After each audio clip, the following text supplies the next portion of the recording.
یو سنت عمل دی چې د هغې نه موږ او تاسو ډېر خلک ناخبره دی او هغه دومره قیمتي عمل دی. هغه عمل چې کله موږ او تاسو ماخوستن د اوده کېدو په وخت کې وکړو نو د هغې فایده به دا شي چې د دغه عمل د وجې نه به زموږ سره ملک او فرشته شپه تېروي زموږ سره بیخي په څنګ کې او په خوا کې او تر سحره پورې به دغه فرشته زموږ او ستاسو لپاره د مغفرت او د رحمت دعا غواړي. هغه عمل کم دی؟ هغه د اوده کېدو په وخت کې اودس کول دي. حدیث کې راځي نبي صلی الله علیه وسلم فرمایي، ابي هریره رضی الله عنه په روایت مانی نبی صلی الله علیه وسلم فرمایي من بات طاهرا، څوک چې د پاکۍ په حالت کې شپه تېره کړي یعنې اودس وکړي او بیا څملي، نو نبي صلی الله علیه وسلم فرمایي بات فی شعاره ملکون، د ده په خوا کې او د ده په څنګ کې به یو فرشته شپه تېره کړي. شعار د لغت علما وایي شعار هغه کپړې ته ویلی شي چې د انسان د دې بدن سره بلکل جوخته لګېدلي، یعنې بیخي نږدې به د ده سره فرشته شپه تېره کړي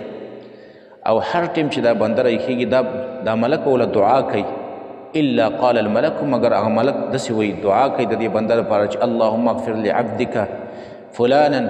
یا الله ته دې فلاني بنده ته ستا بښنه وکړي، ولې فانه بات طاهرا، یقینا د شپه تېره کړه په حالت د پاکۍ کې، یعنې دا چې کله څملاستو د اودس کړی و نو یا الله ته دا بنده معاف کړي. او دا حدیث ابن حبان راوړی دی. یو بل حدیث کې مرازي نبي صلی الله علیه وسلم فرمایي طهروا هذه الاجساد، تاسو دا بدنونه پاکوئ، دا خپل بدنونه پاکوئ، الله به تاسو پاک کړي. فانه لیس عبد یبیت طاهرا، شان دا دی نشته دی یو بنده چې هغه شپه تېره کړي په حالت د پاکۍ کې الا بات معه ملک، مگر شپه تېروي د ده سره یو ملک او یو فرشته فی شعاره بیخي درته نږدې، او هر کله چې دا بنده په ډډه باندې اوړي د شپې نو دا ملک د ده لپاره دعاګانې غواړي، وي اللهم اغفر لعبدک فلانا، یا الله ته دې فلاني بنده ته بښنه وکړي، ولې فانه بات طاهرا، د شپه تېره کړه په حالت د پاکۍ کې. او دا حدیث طبراني راوړی دی. امام بخاري باب تړلی دی، باب فضل من بات علی الوضوء، باب دی په بیان د فضیلت د هغه چا کې چې هغه شپه تېره کړي په اوداسه باندې. او حدیث یې راوړی دی برا ابن عازب رضی الله تعالی عنه ته نبي صلی الله علیه وسلم فرمایلي چې اذا اتیت مضجعک،